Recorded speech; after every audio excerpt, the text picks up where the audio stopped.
بسم الله الرحمن الرحيم. قال عبد الله بن مسعود رضي الله تعالى عنه: ألا أصلي بكم صلاة رسول الله صلى الله عليه وسلم فصلى فلم يرفع يديه إلا في أول مرة، أو كما كان عبد الله بن مسعود رضی اللہ تعالی عنہ. کیا نبی پاک علیہ الصلوۃ والسلام نے رکوع میں جاتے اور اٹھتے وقت رفع یدین کیا ہے؟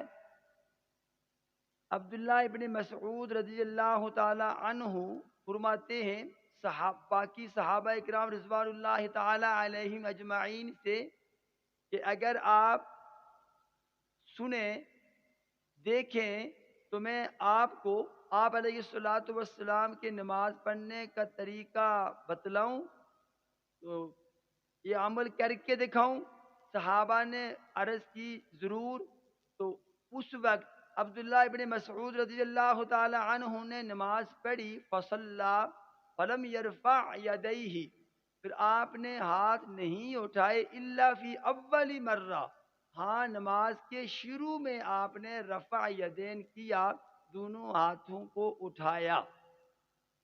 آپ علیہ الصلوۃ والسلام نے ایک مقام پر فرمایا: صلو کما رأیتمونی اصلی.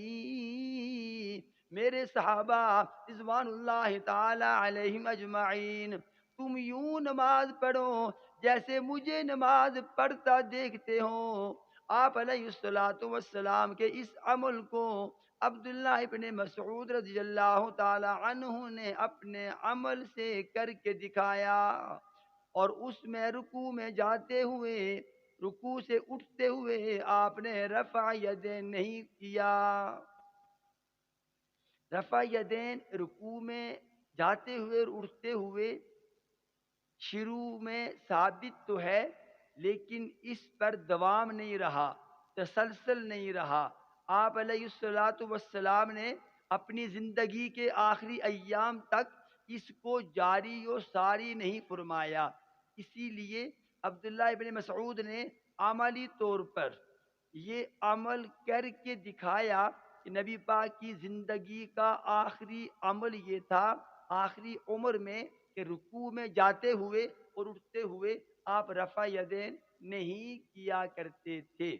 اس لیے سنت نبوی یہی ہے، آثار صحابہ یہی بتاتے ہیں، بہتر اور اولا یہی ہے کہ رکوع میں جاتے ہوئے اور اٹھتے ہوئے ہمیں رفع یدین نہیں کرنا چاہیے. اللہ عمل کی توفیق عطا فرمائے. آمین ثم آمین. وما علی الا البلاغ المبین.